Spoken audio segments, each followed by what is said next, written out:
Friends, it's Everything Mayor. We're back again. And John keeps making news. John's right. It's like he's writing this story for us. So we continually have something to talk about on this show. This week, we're going to talk about John Mayer back with Billy Joel, John Mayer interviewing Shawn Mendes, and John Mayer releasing his very own signature guitar strings, which anybody in the guitar gear community has been kind of watching the leaks and hearing all the talk behind the scenes about those strings, and I'll tell you why I'm not going to buy them.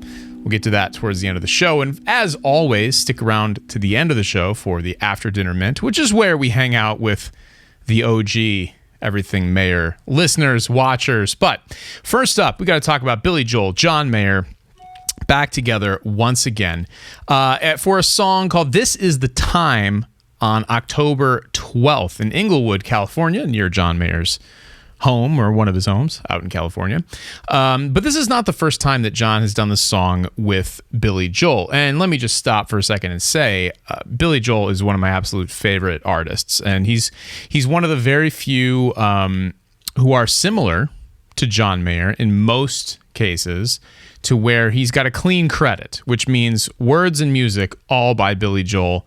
John Mayer, pretty close, with the exception of Room for Squares. There's some co-writes that are on there, and the occasional one throughout the rest of his career. But for the most part, it's words and music by John Mayer, as it says on the front of Continuum, or at least some copies of Continuum. But so these two go together perfectly. I did an episode about a supergroup at one point, and that Billy Joel had mentioned, and Mayer being on guitar was, I think, one of the names that he floated out there. And it's really cool. This song is a perfect vehicle for John Mayer to play with Billy Joel, and he's done it before. If you want to hear a great high-quality version of this, it's on Spotify. Billy Joel has a live record, a lot of guests on that live record, and Mayer is one of them.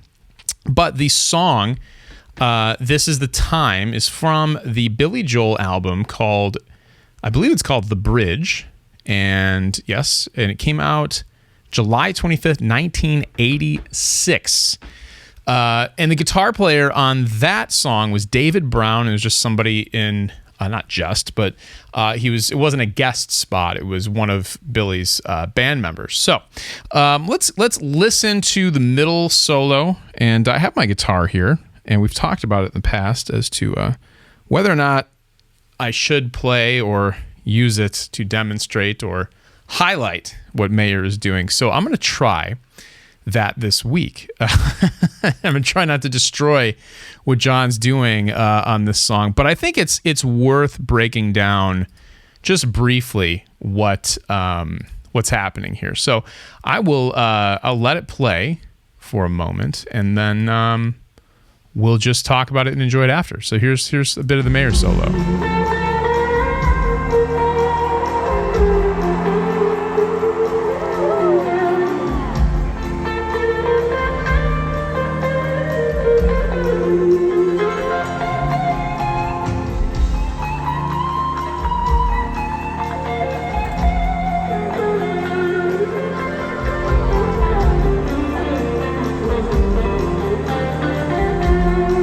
Yeah. All right, let's stop there for just a second. And when he comes in, let's just talk about how the entrance here. Listen to this. Right here.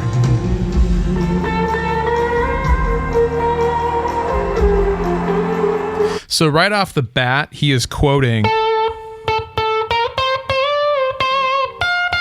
well, it's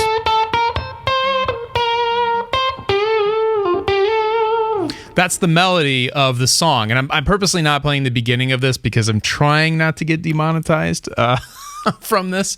We'll see how good the YouTube algorithm is at picking this up. But it's done it before with worse quality live recordings. But he's quoting Billy Joel's melody, which is an amazing way to start a guitar solo. Just the... And I'm pretty sure he's not using a pick right off the top there. Yeah, you can see, yeah. That may be his, I don't know. A little bluesy thing. Yeah.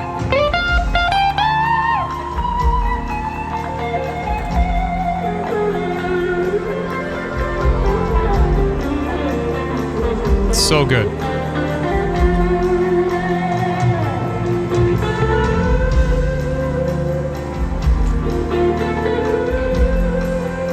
Yeah, it's just sitting on something like that.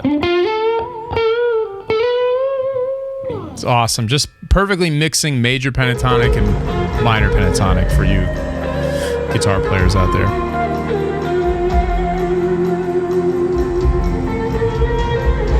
Back to that melody again. You hear it. Just that's cool. I like that.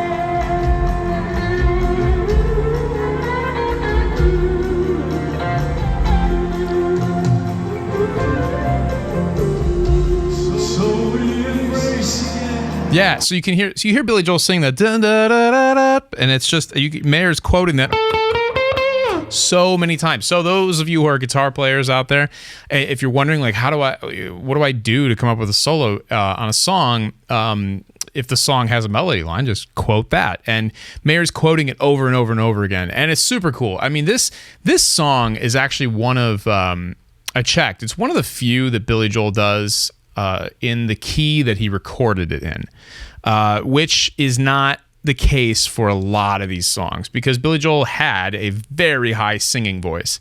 But this is the time, as far as I can tell, this performance included, has been the same since day one back in 1986, which is cool because you can stay in that key, which it's, I mean, he's playing like it's F major, but it's like a D minor pentatonic thing.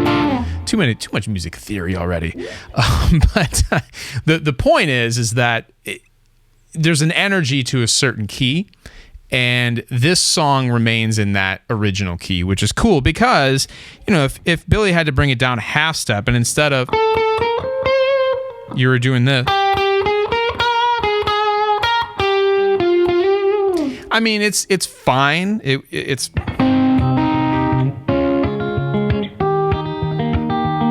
those would be the chords then, as opposed to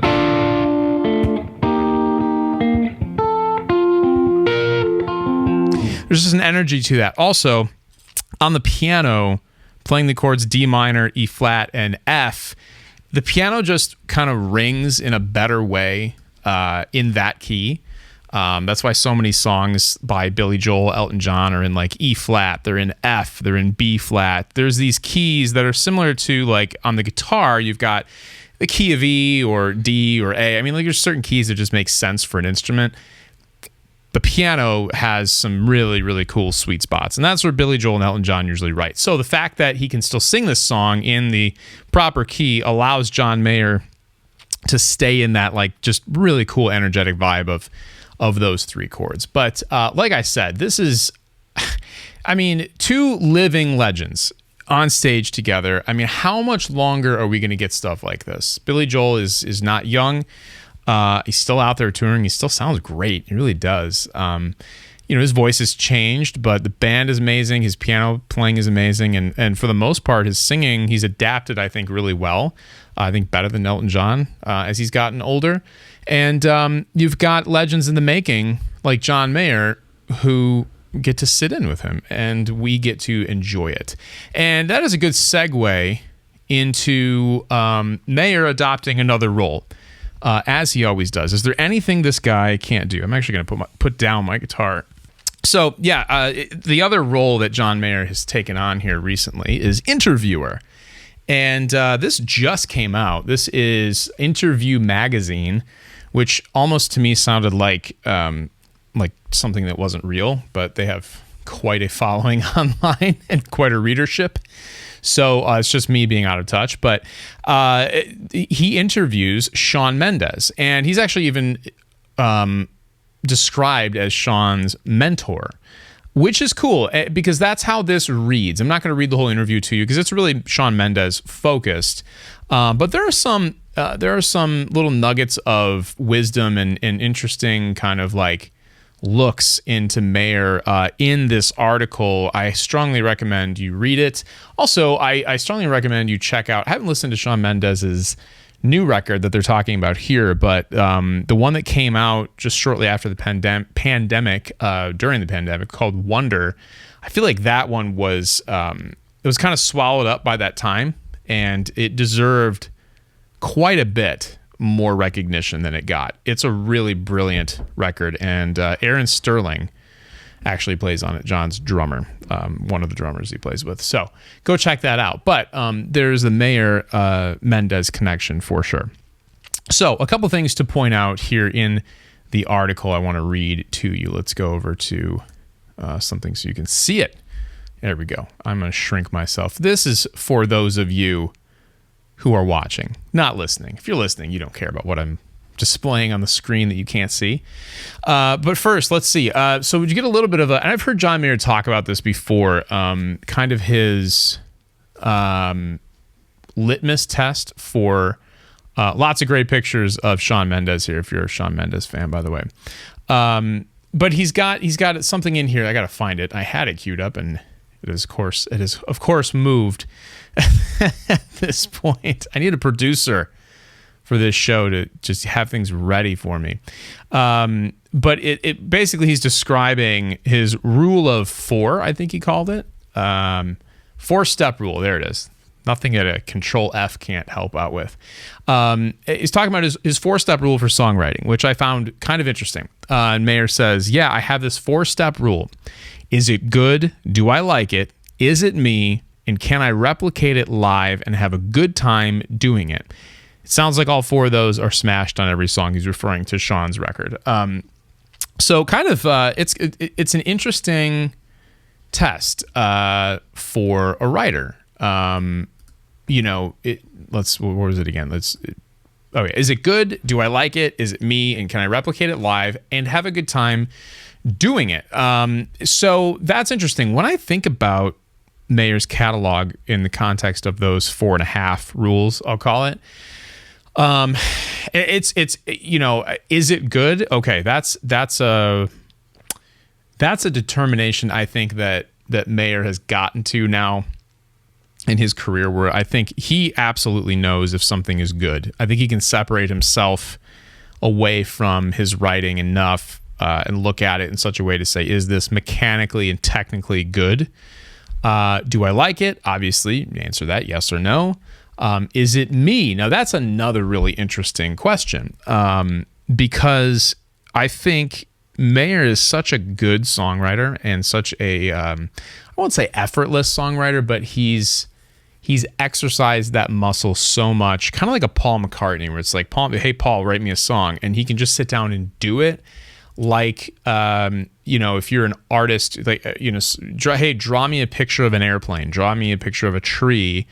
Or, if you're not an artist, it's just like, hey, type me a paragraph. Like, what to do, sit down at the computer and you can type and it just comes out. It might not be Moby Dick, but it's going to be words on a page that make sense, at least. So I think that's where Mayer is with his songwriting, and he could write something that's good. He could like it, but it could be something that is not him. And I think he absolutely knows, like the song Over and Over.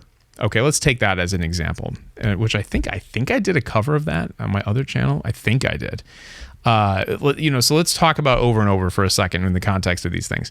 Is it good? Yes. It's incredibly catchy. Do you like it? Yeah, I think he probably liked it. Is it me? That song, I will argue, is more Ed Sheeran than it is John Mayer.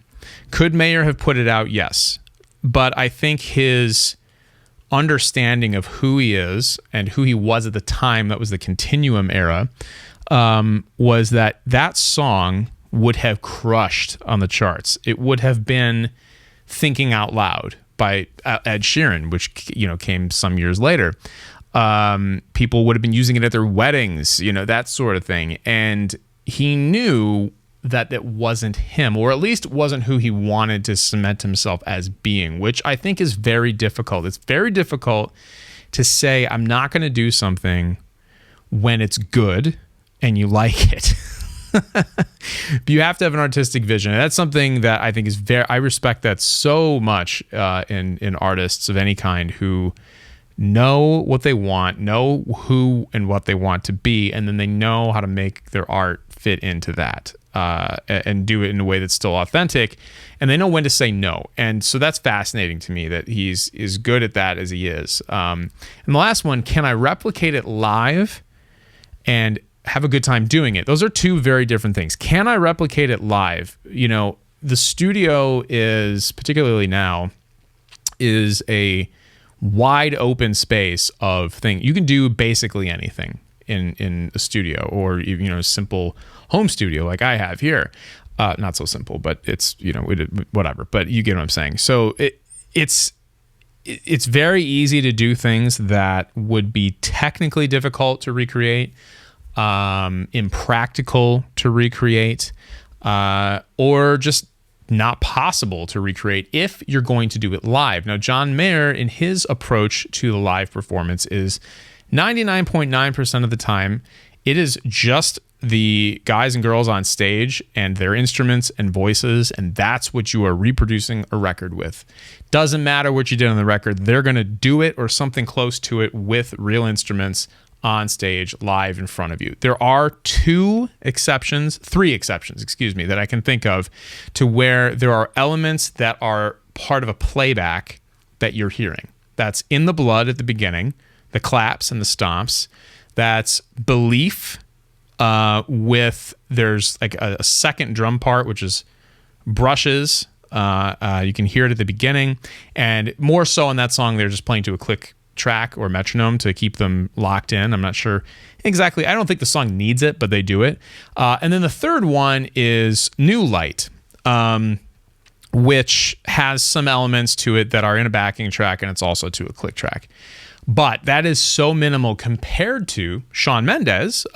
No shade against him. He's a very good live performer, but a lot of times you look at his band, it's a 4 or 5 piece band, and there's a lot of elements in Shawn, especially his early stuff, not so much his recent record, which is much more acoustic instrument driven. But there are elements to a song that are being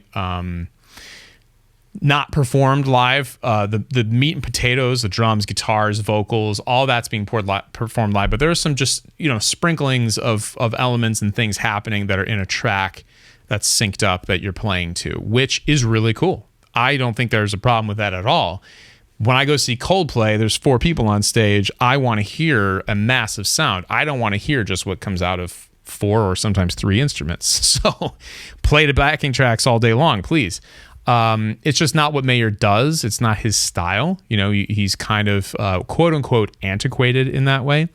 And Mendes is somewhere kind of in the middle. But I think it's interesting that is part of his litmus test as to will a song work. Now, the last part of that is, am I going to enjoy doing it? Which I think, that's another thing too, where it's like there are times when you hear a recording of a song and, or maybe you're the artist who did the recording of the song, and you're like, this is going to absolutely crush live.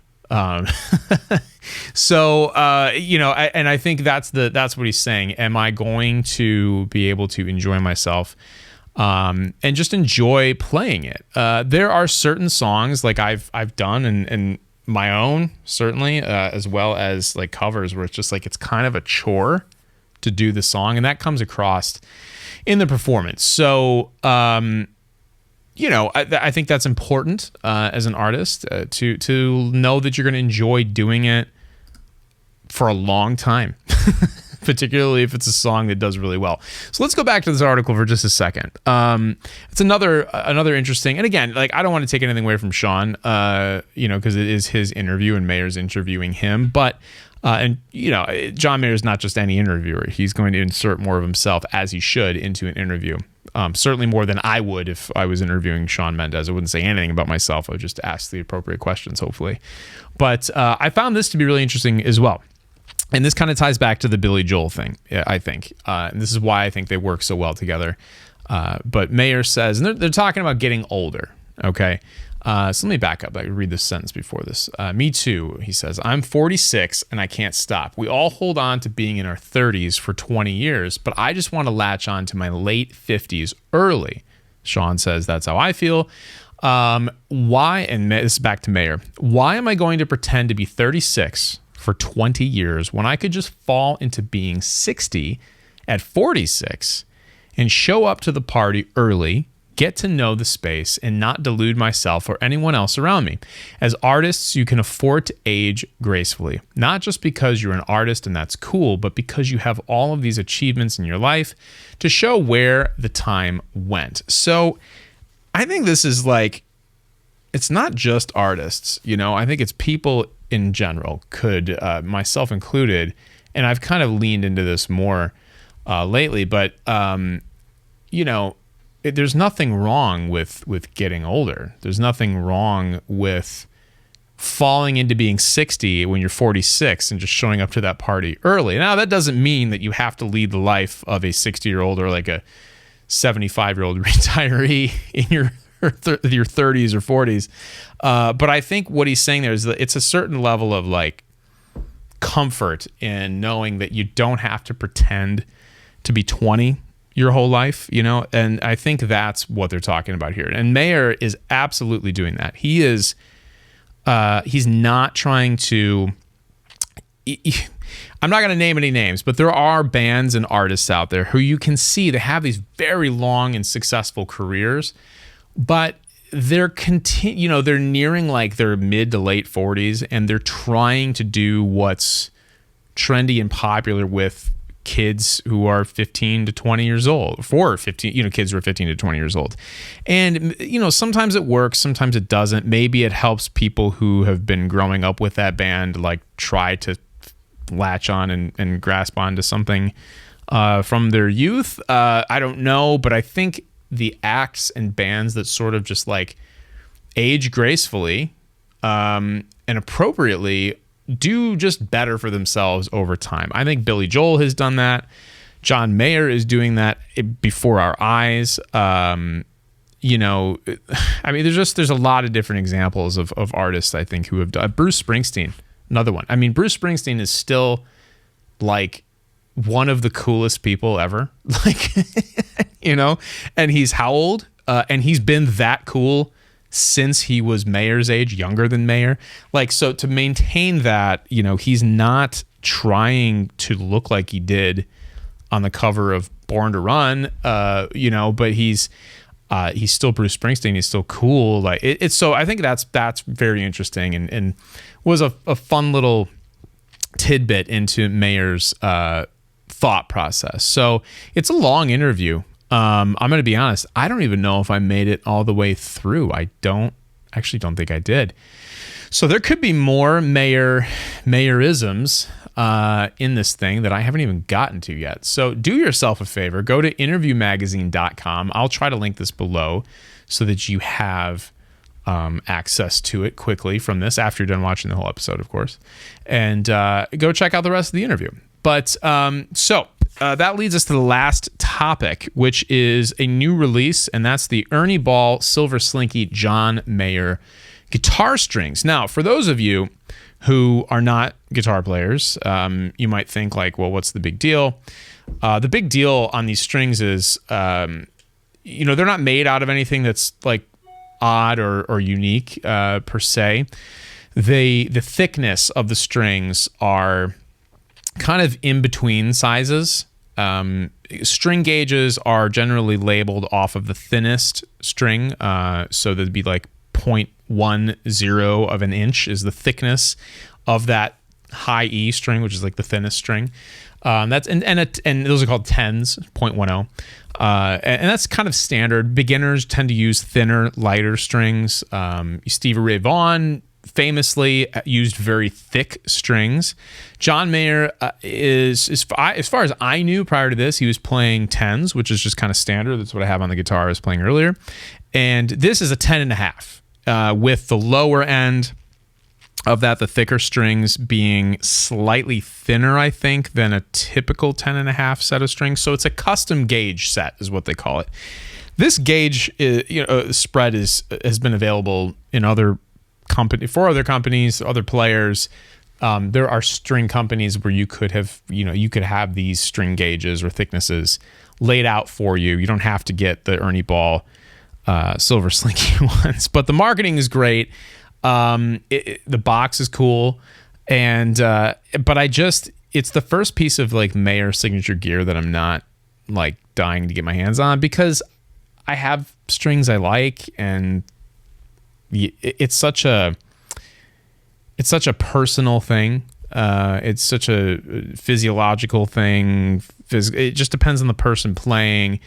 They work on any guitar, really. It's a feel thing. And to a lesser extent, something like the Silver Sky, which is John Mayer's signature guitar that I was playing before, there's a lot more to latch onto there than just the set of string. I don't know. To me, it's just like, it's cool. You're going to probably hear people swear by those strings as being like the missing link to their tone and their ability to play. But for me, I just don't think that they're that interesting. It's fine. It's fine. He's not the first person to have signature strings. So that's it. That's, you want to call me a fanboy for John Mayer. I will show you that I do have some restraint and some discerning tastes, even though I do love everything he does. I don't need these strings. That's just it. That's just me. That takes us to the After Dinner Mint.